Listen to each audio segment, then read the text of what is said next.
Para mí, de nuevo, es un privilegio poder continuar con la exposición de la palabra de Dios, y el texto que tenemos hoy como base de esa exposición es Primera de Juan, capítulo 4, los versículos 7 al 12.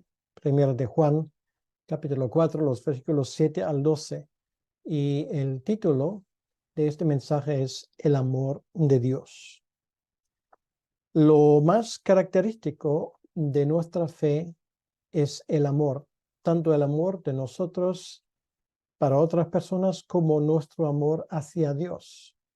Y eso se nutre por un fenómeno muy importante. Nuestro Dios mismo se define como Dios es amor. Y nosotros somos capaces de amar tanto a Dios como a los demás porque Él nos amó primero. Estas son algunas de las cosas que podemos aprender del apóstol Juan y que son muy básicas para la fe. Nuestro Dios es un Dios de amor.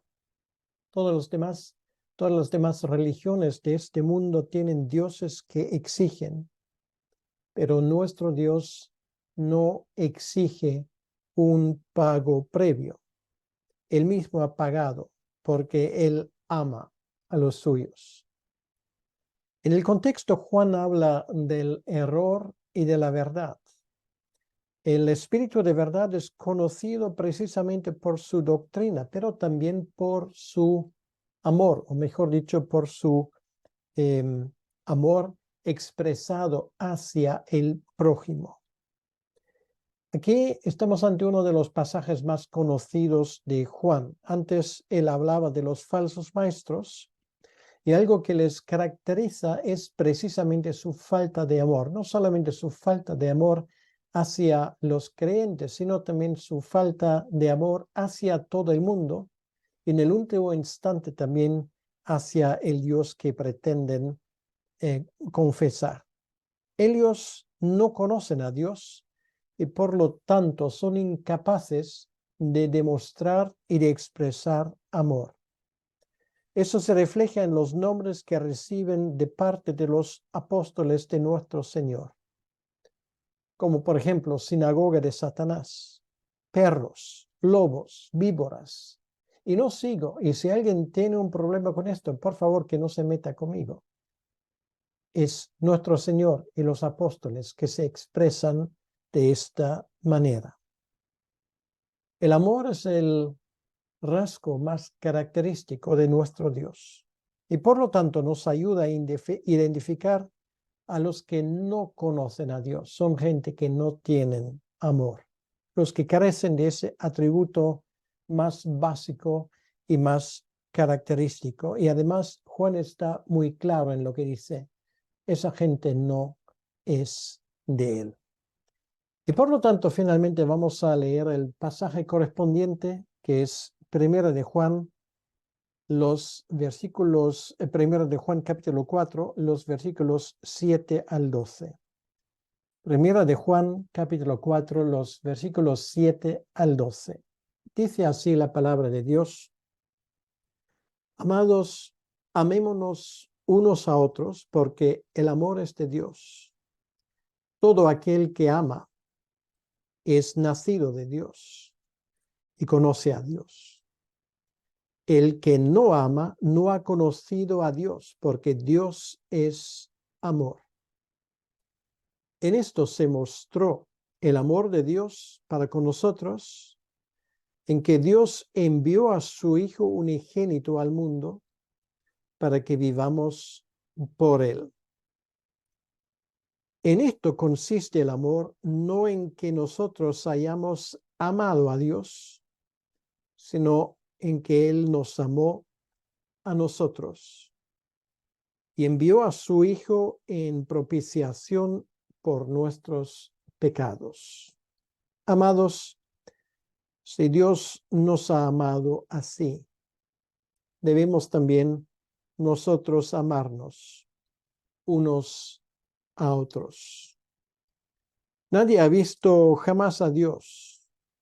Si nos amamos unos a otros, Dios permanece en nosotros, su amor se ha perfeccionado en nosotros. Hasta aquí la lectura de la palabra de Dios, de la porción de hoy. Vamos a orar un momento. Señor nuestro Dios, queremos darte las gracias en estos momentos por tu presencia en nosotros y gracias por este privilegio tan grande que tenemos de abrir tu palabra, de aprender de esa palabra y de empaparnos de la sabiduría de esa palabra revelada de tu parte. Señor, ayúdanos a entender, también a dejarnos corregir donde hace falta corrección en nuestra parte. Te pedimos, Señor, que tú bendigas este tiempo de exposición de tu palabra y te lo pedimos en tu nombre y para tu honra y para tu gloria. Amén. Pues entonces vamos a hablar del amor. Este es el tema central en esta exposición. Y vamos a desglosar ese tema según las pautas que nos marca el texto. Y vamos a aprender unas cuantas cosas sobre este amor. La primera cosa que aprendemos en los versículos 7 y 8 es que el amor es el distintivo de la familia de Dios. Lo digo de nuevo, el amor es el distintivo de la familia de Dios. En la segunda parte del versículo 7, la segunda parte del versículo 8, leemos que el amor es de Dios y que Dios es amor. Entonces, Dios es amor en su esencia. O sea, todos los atributos de Dios en la última consecuencia tienen su base en su atributo más característico, que es su amor. Ahora, el problema para nosotros es que hemos creado nuestra propia idea de lo que es amor y nos hemos apartado bastante de los parámetros bíblicos. Si hemos estudiado simplemente mínimamente esta epístola de Juan, nos damos cuenta que, por ejemplo, el amor no es un valor independiente, sino el amor va en función de la ley. Y la ley, a su vez, refleja el carácter de Dios. Y es una de las cosas que muchas veces en la manera como solemos usar esa palabra amor, lo olvidamos completamente. El amor es el cumplimiento de la ley, lo cual quiere decir una persona que ama a Dios es una persona que obedece a Dios, a lo que Dios ha revelado, que a su vez revela quién es Dios.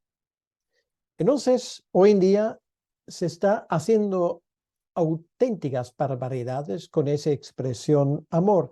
Y incluso en la iglesia cristiana, pues tenemos un concepto de amor que viene pues más del sentimentalismo humano que de una sólida base bíblica. Y esto nos ha llevado a senderos bastante equivocados. Esa idea de que Dios es amor es perfectamente compatible y en armonía con Dios es espíritu, como nos dice Juan 4:24, que Dios es luz, como hemos visto en 1 de Juan 1:5, y que Dios es fuego consumidor, que lo vemos en Hebreos 12:29. El que es amor también es luz y es fuego, nos enseña la Biblia. El amor de Dios, por lo tanto, es un amor justo y puro. Por lo tanto, amor y santidad son los dos lados de la misma moneda. Y esto es algo que parece que para mucha gente que expone hoy la palabra de Dios, no se entiende por sí solo, infelizmente. Todas las acciones de Dios son caracterizadas por el amor. Ahora, ¿qué quiere decir amor? Cuando Dios juzga, lo hace en amor. Cuando Él interviene, interviene en amor.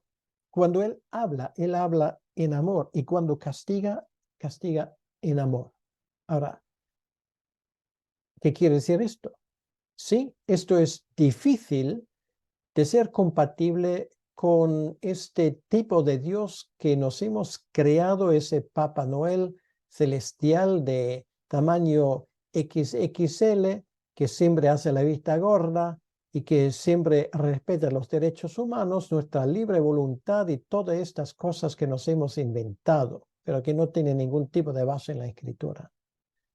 Esto no es amor ni es amor el Dios que se define en estos términos de amor barato y sentimental. ¿Qué quiere decir que Dios es amor? Esto quiere decir que Dios busca el cumplimiento de su voluntad, por ejemplo, en nosotros. Esto significa que Dios nos ama. Nosotros amamos a Dios. Esto quiere decir que nosotros queremos que la voluntad de Dios sea hecha. Por lo tanto, amor se define en términos de obediencia. Amor se define en términos de ver con benevolencia la inmensa bondad que Dios ha derramado sobre nosotros. Dios es amor, quiere decir también que Dios quiere comunicarse con nosotros. Y esto realmente tiene que ver con los objetos de su consideración, que somos nosotros. Dios nos creó para su gloria y para su honra. Y Dios no solamente quiere que su voluntad sea hecha en nuestra vida, sino además Dios quiere comunicar todo lo que Él es hacia nosotros. Y esto es lo mejor que nos puede pasar como creación suya. Por eso Dios se revela. El hecho de que este mismo Dios se revela hacia nosotros, que nos habla, eso demuestra su amor. Y por eso la ley refleja el carácter de Dios, es la parte que nosotros podemos entender. Sabemos quién Dios es a través de su ley, que no es nada que nos limite, sino que es algo que nos da la libertad como creación suya. Y por eso el amor es el cumplimiento de la ley, según la Escritura. Y este amor se expresa en su plan de salvación. Dios ama al mundo. Dios quiere lo que es mejor para el mundo. Quiere que su plan de salvación se cumpla. Y por cierto, se cumplirá a la perfección. Amor, por lo tanto, no es un sentimiento. No es lo que calienta nuestro corazón. Y no estoy en contra de sentimientos ni de ese tipo de cosas. Pero el amor, en primer lugar, tiene que ver con una decisión de nuestro corazón, de nuestra mente. Amor es un principio de acción y no de sentimientos. El amor se nota cuando una persona demuestra por sus hechos que ama, no con su boca. Ahora, si el amor es el atributo más característico de Dios, entonces también tiene que ser el atributo más característico de sus hijos. Una vez más, les refiero a este refrán viejo castellano de tal palo, tal astilla. Y eso es algo que también leemos en el versículo 7, en el versículo 8, cuando dice, amados, amémonos unos a otros, o todo aquel que ama es nacido de Dios y conoce a Dios. El que no ama no ha conocido a Dios. Y esto nos enseña y nos quiere decir que Dios tiene un plan. El amor es el atributo más característico no solamente de Dios, sino también de sus hijos. Esto entra en su voluntad. Dios es fuente y origen de amor. El auténtico amor viene de Él. Antes de que ni siquiera nos hubiese ocurrido de amar a alguien o algo, Dios se ha fijado en nosotros primero. Dice Romanos 5:5, el amor de Dios hacia nosotros, es decir, ha sido derramado en nuestros corazones por el Espíritu Santo que nos fue dado. Esta es la base de nuestro amor hacia otros. Y Juan no se cansa en pronunciar esta frase: amémonos unos a otros. En la pedagogía nos enseñan que la repetición de una frase nos influencia sin que nosotros muchas veces ni siquiera nos demos cuenta. Esto es la bendición de aprender cosas útiles de memoria. Juan repite una y otra vez: amémonos unos a otros. Entonces, Juan repite esta frase hasta la saciedad. Incluso se dice que él en sus últimos momentos, antes de morir, no repetía otra cosa que amémonos unos a otros. Por eso finalmente se le ha quedado a Juan ese apodo de ser el apóstol del amor. Amar al hermano o a la hermana, como dije antes, quiere decir querer que el plan de Dios, que la voluntad de Dios se cumpla en la vida de esa persona. Por eso el amor ama a la verdad. El amor no dice cosas que no son así, sino a veces el amor corrige, a veces el amor incluso tiene que castigar. Esto es lo que unos buenos padres hacen con sus hijos cuando se dan cuenta que estos hijos van por derroteros equivocados. El amor hacia los hermanos que nos lleva a acciones concretas no es amor. Y por eso llegamos a la conclusión que el que demuestra ese tipo de amor divino demuestra que es hijo de Dios. Es una persona que valora lo que Dios ha revelado, es una persona que acepta esa muestra de amor divino, es una persona que ama a los demás y que ama a Dios porque Dios le ha amado primero. Y el que no demuestra esto pone de manifiesto que no es hijo de Dios. Y esto es simplemente la teología del apóstol Juan. Esto es lo que él una y otra vez nos dice. Y no olvidemos el contexto. Este test es un test muy eficaz a la hora de demascarar los intrusos en la iglesia, aquellos que forman parte a primera vista de la iglesia, a veces como ovejas en pieles de lobo, a veces como maestros falsos, intentando arrastrar hacia doctrinas equivocadas a gente crédula. Esto es lo que la Biblia llama falsos maestros o falsos profetas, que son los emisarios, según nos cuenta Juan, del mismo anticristo. Porque ellos no tienen amor, no conocen el amor que sirve a los demás y solo quieren reinar y ser servidos. No aman porque no hacen lo que Dios quiere.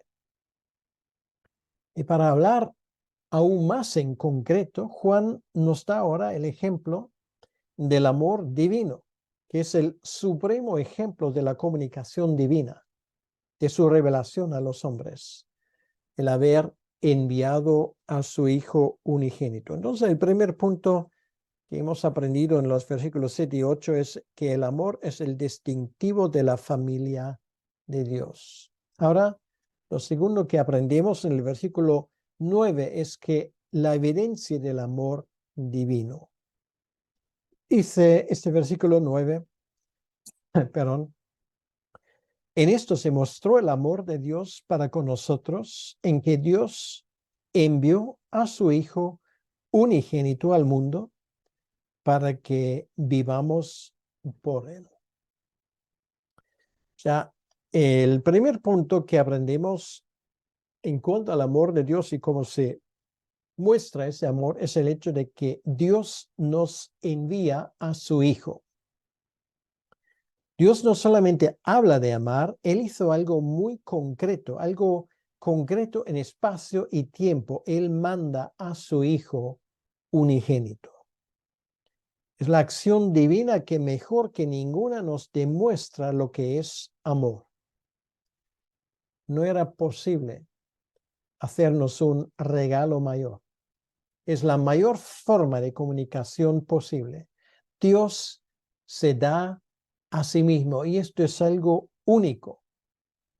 Hebreos capítulo 1, versículo 1 nos dice: Dios, habiendo hablado muchas veces y de muchas maneras en otro tiempo a los padres por los profetas, en estos postreros días nos ha hablado por el Hijo.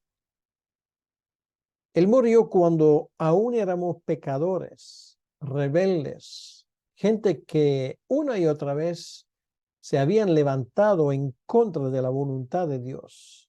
Esto era nuestra única esperanza, la intervención de Dios en su gracia, y Dios no estaba obligado a hacer esto.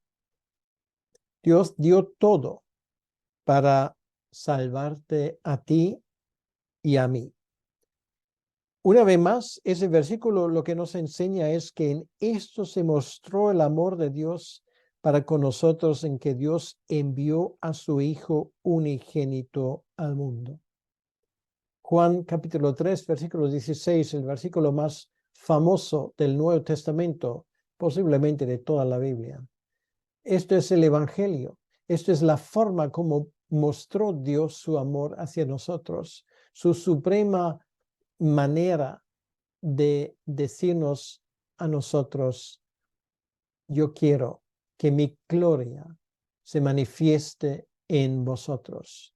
Y solamente era posible al mandar a su Hijo unigénito, muriendo en la cruz, escogiendo un pueblo para sí, y que este pueblo, por la gracia divina, le glorificara para siempre.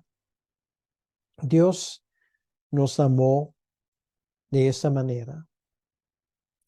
Y aquí dice: para que vivamos por Él.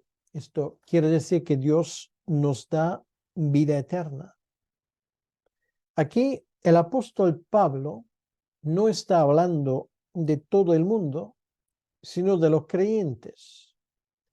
Dios mandó a Jesucristo especialmente por ti y por tus hermanos, y te ha dado la vida eterna. Voy a leer este versículo una vez más. En esto se mostró el amor de Dios para con nosotros, en que Dios envió a su Hijo unigénito al mundo para que vivamos por Él. ¿Quiénes nosotros? Vivamos. Primera persona plural. Estos son los creyentes. Por eso Él ha mandado a su Hijo a este mundo, para formar un pueblo. Antes éramos muertos en nuestros pecados. Y por lo tanto, se puede decir: si no tienes a Cristo, estás muerto en tus pecados y transgresiones. Pero si por la gracia de Dios recibes la vida, entonces vives, no por tu propio esfuerzo ni por tu propia inteligencia, es por gracia divina. Dios no da la vida eterna de forma indiscriminada. Él no mandó a su Hijo Jesucristo para salvar a todo el mundo, sino solamente a los que confían en Él. Y según Romanos 8, solamente confían en Él aquellos que fueron escogidos de parte de Dios antes de la creación del mundo. La vida eterna no se gana, no se compra ni con dinero ni con buenas obras. La vida eterna no está en venta, tampoco se da a los que se muestran dignos de recibirla. No es la exclusiva de los ricos, de los guapos, de los buenos, pero tampoco de los pobres y de los feos.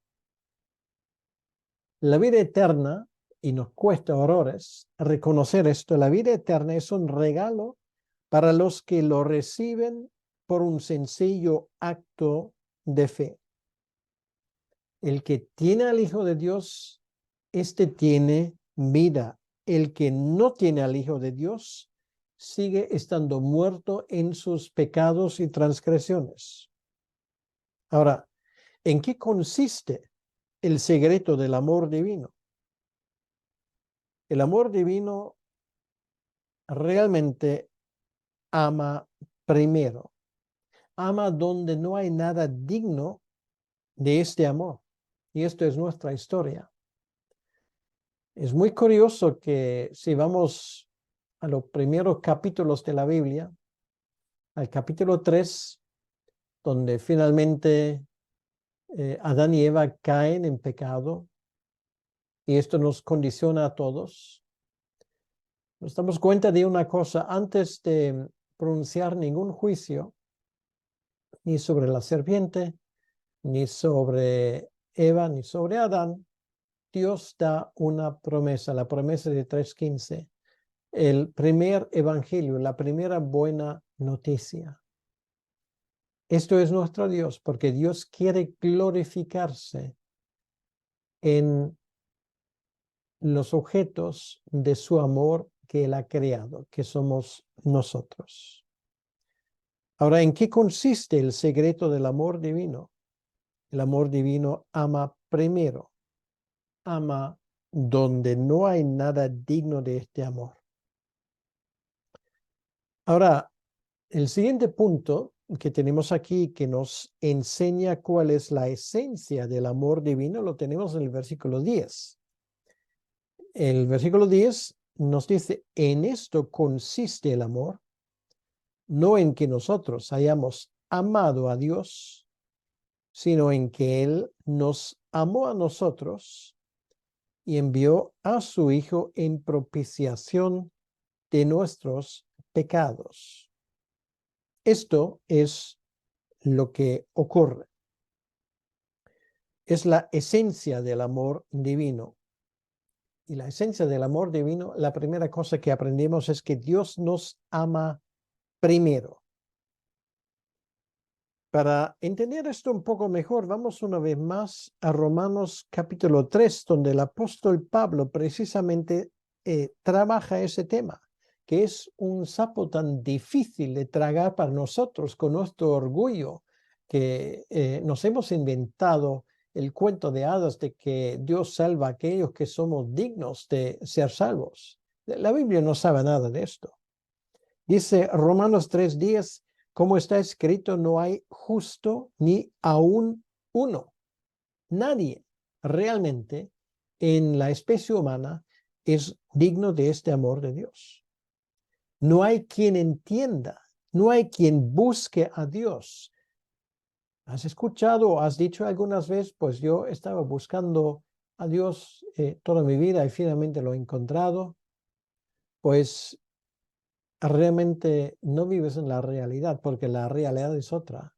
Tú no hubieses buscado a Dios si Dios no te hubiese buscado primero. Aquí dice: no hay quien busque a Dios, ni tampoco tú le has buscado. Dios te ha buscado primero. Todos se desviaron, no algunos, sino todos. A una se hicieron inútiles. No hay quien haga lo bueno, no hay ni siquiera uno. Y esto es la cruda realidad. Ni uno solo, ni tú, ni nadie, ni la Santísima Virgen María, como algunos pretenden. Nadie. Y quien dice algo por el contrario, lo digo con palabras muy claras, miente y se ha inventado su propio pseudo evangelio. Aquí el apóstol realmente nos habla en palabras muy claras. Y si luego pasamos al capítulo 4 de Romanos, tenemos el ejemplo de Abraham. ¿Buscaba Abraham a Dios? Y la respuesta es: de ninguna manera.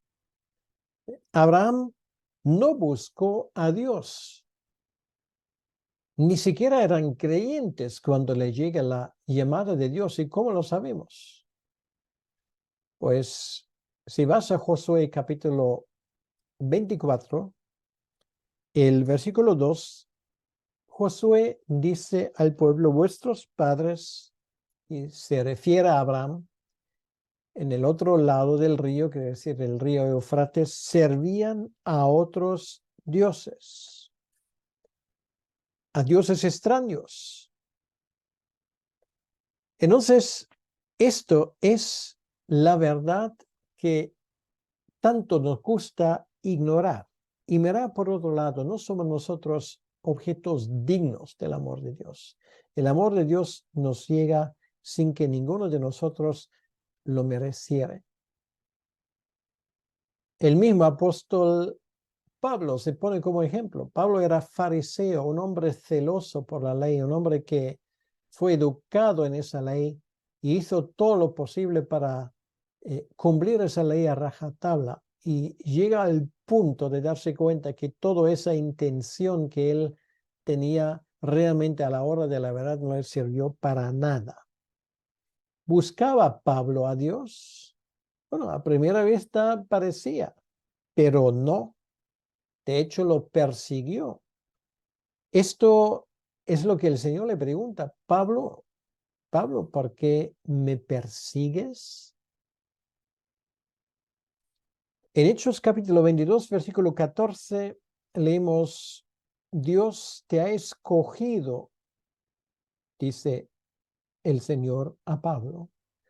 Dios te ha escogido. Pablo no escogió a Dios, sino fue justamente al revés. Y por lo tanto, si tú eres creyente, lo eres por la gracia de Dios, no porque has buscado a Dios. Podríamos hablar de Pedro, podríamos hablar de Juan, de cada uno de los 12 apóstoles. Podríamos hablar de los profetas del Antiguo Testamento, de la gente común, de cada uno de los que en su momento se salvaron por la fe. Y podemos hablar de ti y de mí. Todos hemos sido salvos de la misma manera, por pura gracia, no porque nosotros de ninguna manera mereciéramos el amor de Dios de alguna manera. ¿Buscábamos a Dios? No. Dios nos amó cuando ni remotamente pensábamos en amarle a Él, porque no hay nada en nosotros que ha suscitado el amor de Dios. Éramos enemigos declarados y la ira de Dios estaba sobre nuestras vidas. Éramos muertos en nuestros pecados. Y ningún hombre muerto jamás consigue algo. Pues este es el momento cuando me toca realmente hablarte a ti, que tal vez has escuchado y una y otra vez ese tipo de mensajes, pero que nunca te has preguntado: ¿realmente pertenezco yo a Dios? En este mismo momento, tú puedes dejarlo claro, y te invito a que acudas a Cristo porque Él te ha amado primero. En todo esto ha ocurrido algo inexplicable. En el versículo 10, en la segunda parte, dice: sino que Él nos amó a nosotros y envió a su Hijo en propiciación por nuestros pecados. Esa palabra propiciación es una palabra que no entendemos hoy fácilmente. Tal vez alguien piensa en el publicano que va juntamente con el fariseo al templo y no se atreve realmente a acercarse mucho, y simplemente golpea su pecho y dice: Dios sé propicio de mi pecador. ¿Por qué tenía que venir el Hijo de Dios mismo para morir? Bueno, aquí se habla de la razón. En propiciación por nuestros pecados. no solamente estábamos nosotros muertos en nuestros pecados, sino, y esto es algo que hoy en día no se oye mucho, y sin embargo es una verdad bíblica, porque aquellos que estaban muertos en sus pecados, además estaban bajo la ira de Dios. Éramos enemigos. Otra vez, voy a citar de la carta del apóstol Pablo a los romanos, del capítulo 5, el versículo 10.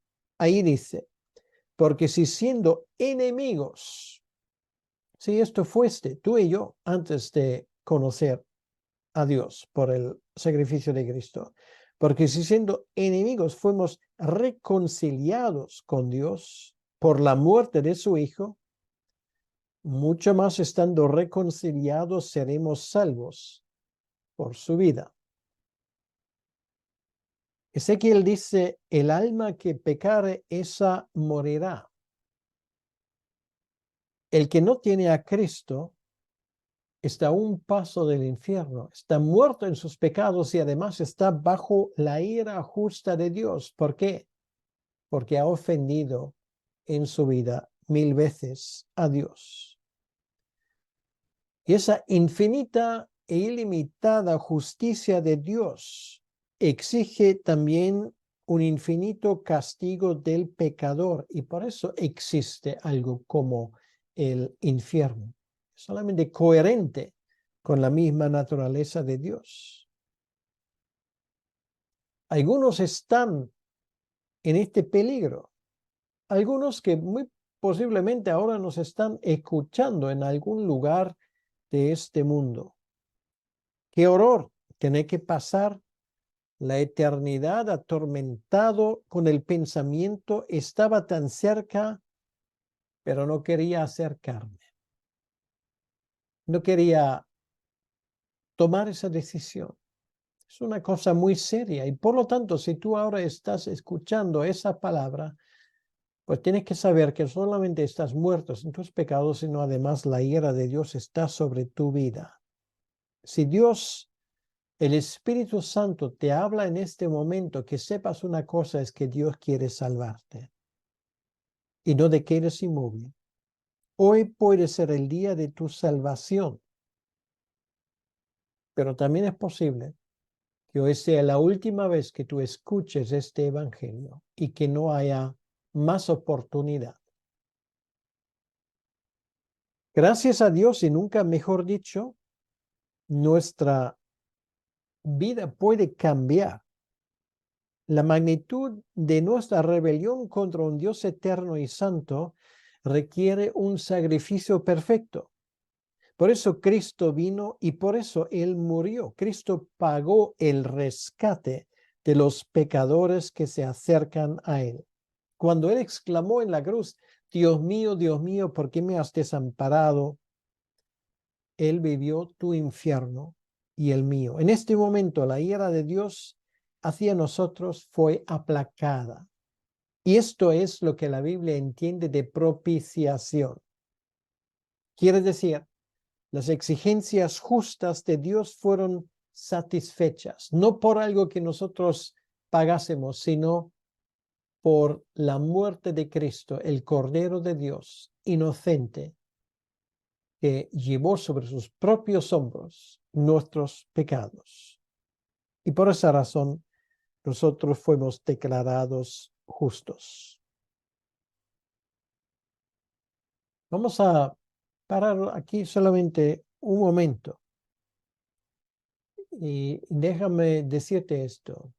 Dios te ama. Es la frase más importante. Más que palabras, es una realidad. Y por eso es bueno que no olvidemos las palabras de Romanos capítulo 8, los versículos 32 en adelante, que dice, el que no escatimó a su propio Hijo, sino que lo entregó por todos nosotros, ¿cómo no nos dará también con él todas las cosas? ¿Quién acusará a los escogidos de Dios? Dios es el que justifica. ¿Quién es el que condenará? Cristo es el que murió. más aún el que también resucitó, el que además está a la diestra de Dios, el que también intercede por nosotros. ¿Quién nos separará del amor de Cristo? ¿Tribulación, angustia, persecución o hambre o desnudez o peligro o espada? Como está escrito, por causa de ti somos muertos de todo el tiempo, somos contados como ovejas de matadero. Antes en todas estas cosas somos más que vencedores por medio de aquel que nos amó. Aquí lo tenemos.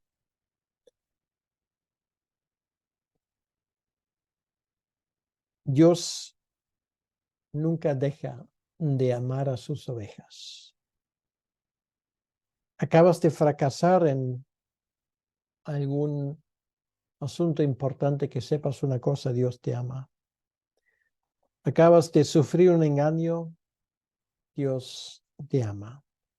Tus amigos te han abandonado, Dios te ama. Estás enfadado con Dios como Jonás porque parece que Él te trata de forma injusta, Dios te ama y aún no te has dado cuenta. Estás huyendo de Dios como Elías en el desierto, que sepas una cosa: Dios te ama. Ábrete para este amor, deja que este amor de Dios sea una constante en tu vida. El amor de Dios es incondicional. Nos ha amado cuando éramos enemigos, cuanto más ahora que somos justificados. Y la cuarta cosa que aprendemos en este pasaje sobre el amor divino es que esto tiene consecuencias. Versículo 11: amados, si Dios nos ha amado así, debemos también nosotros amarnos unos a otros. Nadie ha visto jamás a Dios. Si nos amamos unos a otros, Dios permanece en nosotros y su amor se ha perfeccionado en nosotros. El amor al hermano tiene su base en el amor de Dios hacia nosotros. Si Dios nos ha amado así, de esa manera, entregando a su propio Hijo, esto no es un amor barato, es un amor que cuesta, es un amor que nos obliga. Ahí tenemos la parábola de los dos deudores. A uno fue perdonado tanto y ese hombre exige luego el pago de una deuda mínima de parte de un compañero suyo. Esto es un ejemplo del cual debemos de aprender otra cosa: al que le es perdonado mucho, mucho ama.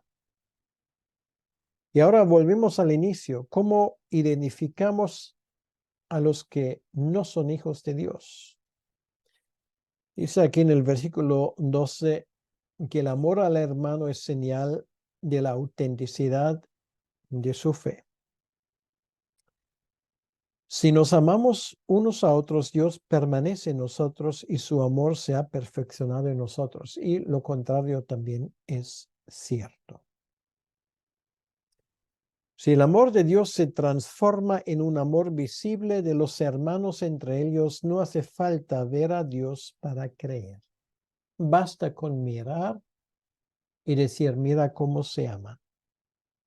El que no ama al hermano no ha comprendido la esencia del Evangelio y por lo tanto no puede considerarse hijo suyo.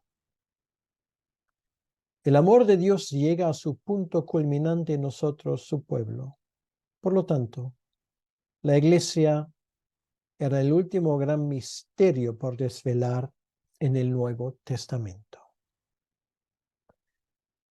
Esto es el pasaje que versa sobre el amor divino, sobre esa frase tan conocida: Dios es amor.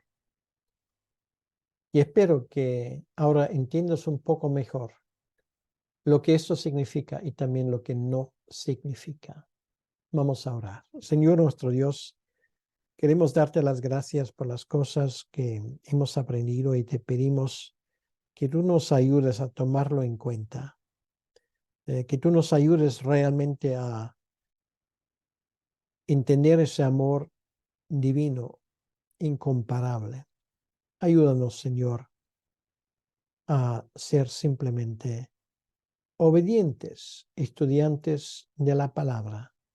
Ayúdanos a definir nuestra relación con los demás en los términos de este amor divino y la relación contigo también. Y te pedimos, Señor, que tú bendigas este tiempo del estudio de tu palabra y cada uno de los que en este momento sigue a esa exposición. En tu nombre, Señor. Amén. Que el Señor te bendiga.